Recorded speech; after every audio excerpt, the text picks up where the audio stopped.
Imagine a vast body of water, a tranquil lake shimmering under the sun. It's a place of life, it's a place of recreation, it's a place of quiet beauty. Now imagine it gone. Not evaporated over a long, hot summer, not slowly drained over weeks. Vanished. In the time it takes to watch a movie, an entire lake disappeared from the face of the earth. This isn't science fiction. This isn't a scene from a Hollywood disaster film. This is a true story. A stark reminder that the ground beneath our feet is not as solid as it seems. It's a tale of immense power, hidden just below the surface. Our planet is a dynamic, ever-changing world. Continents drift, mountains rise, oceans reshape our coastlines. But sometimes, change happens in the blink of an eye, a cosmic snap of the fingers. The story of this vanishing lake is one such moment. It's a geological drama that unfolded with breathtaking speed, leaving behind devastation and disbelief. We journey to a place where human activity and the immense forces of nature collided. Human activity. Immense forces of nature. When they collided, catastrophe. The event serves as a powerful lesson. How can such a thing happen? Where does all that water go? We'll peel back the layers of the earth. We'll explore the hidden architecture that governs our world. This is a cosmic detective story where the crime scene is a giant muddy hole, and the victim is an entire ecosystem. Let's travel back in time to a specific day in recent history. Our story takes place in the heart of Cajun country, in southern Louisiana. Here, nestled among the bayous and cypress swamps, was a body of water known as Lake Peigneur. Lake Peigneur, a quiet shoreline and old wooden sign. It wasn't one of the Great Lakes, but it was significant. Covering over 1,300 acres, it was a local landmark, a cherished spot for fishing, boating, and recreation. The lake was unusually deep for the region, reaching depths of about 200 feet in some places, but its most defining characteristic was its shallowness around the edges, typically only about 11 feet deep, making it a seemingly safe and gentle expanse of fresh water. For generations, Lake Peigneur was a constant, a reliable feature of the landscape. It was a source of livelihood for fishermen who harvested its abundant freshwater catfish, and a peaceful retreat for families living nearby. The lake was surrounded by lush botanical gardens, and a local community that had built its life around this tranquil body of water. Its name, pronounced Peigneur, was synonymous with the calm and natural beauty of the Louisiana wetlands. It was a place where the slow pace of nature dictated the rhythm of life, a place you would never expect to be the setting for a sudden and violent catastrophe. The lake sat atop a fascinating and complex geological feature. Deep beneath the lake bed, a massive dome of solid salt pushed its way up through the layers of earth and sediment. This salt dome, one of many dotting the Gulf Coast, was a relic of an ancient evaporated sea from the Jurassic period. Over millions of years, the lighter salt was squeezed upward by the immense pressure of the heavier rock around it, creating a subterranean mountain of pure sodium chloride. This hidden geological wonder was not just a curiosity, it was also a source of immense natural wealth.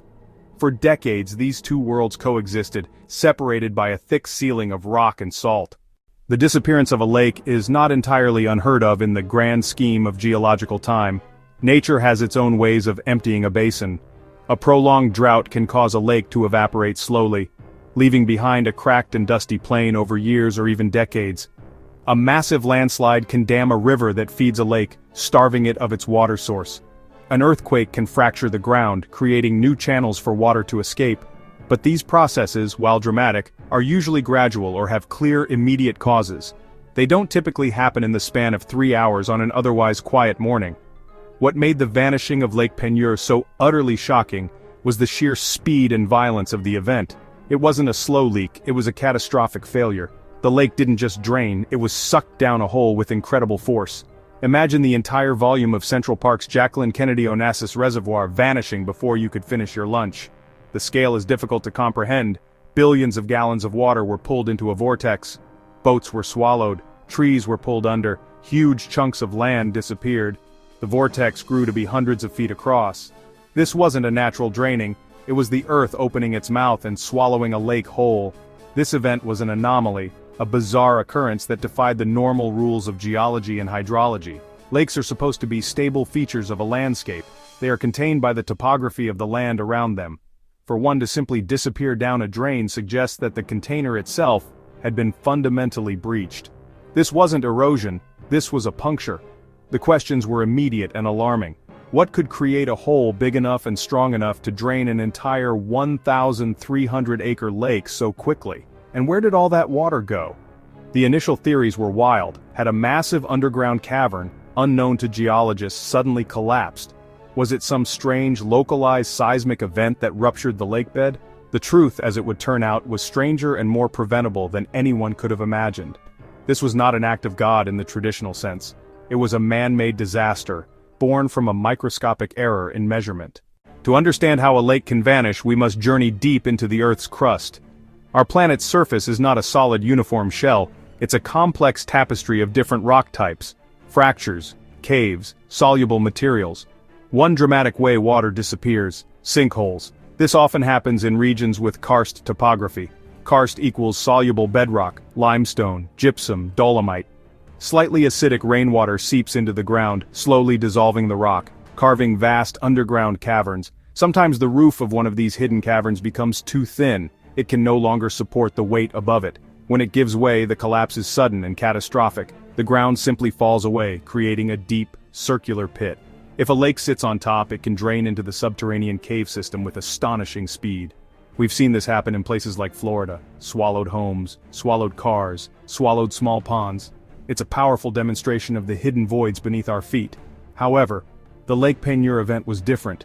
It didn't happen in a classic karst region, and there was no major earthquake that day. The culprit was something else, a combination of natural geology and human intervention. The key was the salt dome. Unlike limestone, which is dissolved by weak acid, salt is highly soluble in plain water. The morning of November 20th, 1980, started like any other day at Lake Peigneur. But deep below the lakebed, something was terribly wrong. A Texaco oil rig was drilling for petroleum, searching for pockets of oil often trapped along the flanks of salt domes. They were using a 14-inch drill bit, probing nearly 1,300 feet below the platform. Investigation later found a critical miscalculation. The drill team's map was slightly off. They thought they were in sediment beside the salt dome, but they were aimed straight at it. Around 5 in the morning, the drill bit seized up. Workers felt violent vibrations and loud popping. They began abandoning the rig. Unknowingly, they'd punctured the roof of the Diamond Crystal salt mine. That 14-inch hole was the pinprick. Water from the lake poured through the opening under immense pressure. Fresh water began dissolving the salt walls. The small hole rapidly expanded, inches, feet, yards. A swirling vortex formed on the lake's surface, centered on the oil rig. The rig, a massive 150-foot structure, tilted, then slipped beneath the waves, swallowed by the whirlpool.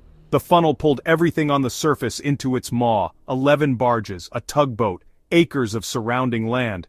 Witnesses described a deafening roar, like a giant bathtub drain unplugged. The inflow's power was immense. Billions of gallons cascaded into the mine. In less than 3 hours, the 11-foot-deep Lake Peigneur was gone, leaving a vast, churning mud pit where the vortex had been.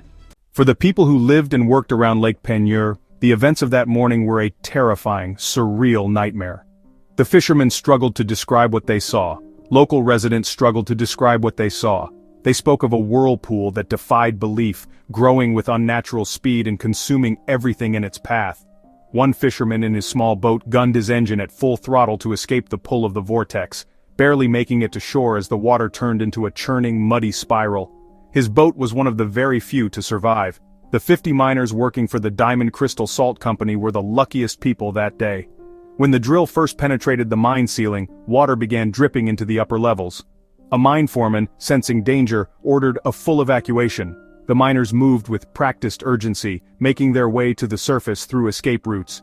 They felt the ground shake and heard the terrifying roar of the water filling the tunnels. They emerged into daylight to find chaos, geysers erupting, the lake disappearing before their eyes. All 50 miners escaped unharmed, minutes before the mine flooded. Scientists were initially baffled, engineers were initially baffled, then both were horrified as the pieces came together. Geologists studying the site were stunned by the scale and speed of the collapse. It was a textbook case of fresh water meeting a massive underground salt formation. The aftermath was a scene of quiet disbelief. The community was in shock, grieving the loss of their lake and grappling with the fact it was a man-made disaster. The scientific explanation for the disappearance of Lake Peigneur is a dramatic lesson in physics and chemistry. The root cause was the simple principle of solubility. Sodium chloride, or common table salt, dissolves very easily in water.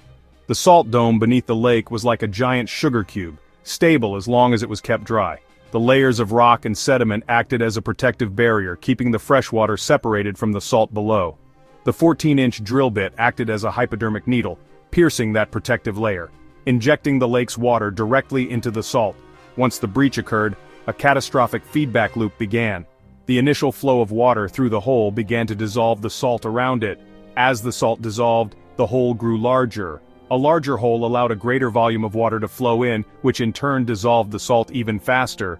This exponential process is why the disaster unfolded with such incredible speed. The immense pressure from the lake water above, billions of gallons of it, forced the water into the mine with the power of a fire hose, blasting away at the salt pillars and ceilings that supported the mine's structure. The mine itself was a vast, multi-level labyrinth of tunnels stretching as wide as 100 feet and as high as 80 feet. When the lake water broke through, it didn't just fill a single chamber, it cascaded through this entire network. The collapse of the mine's structure created a massive sinkhole on the lakebed, which became the focal point of the whirlpool. The vortex was not just a surface phenomenon, it was the visible expression of an entire lake being funneled into a subterranean void. But the story doesn't end there. As the lake drained, an even stranger event occurred. The Delcombre Canal reversed its flow.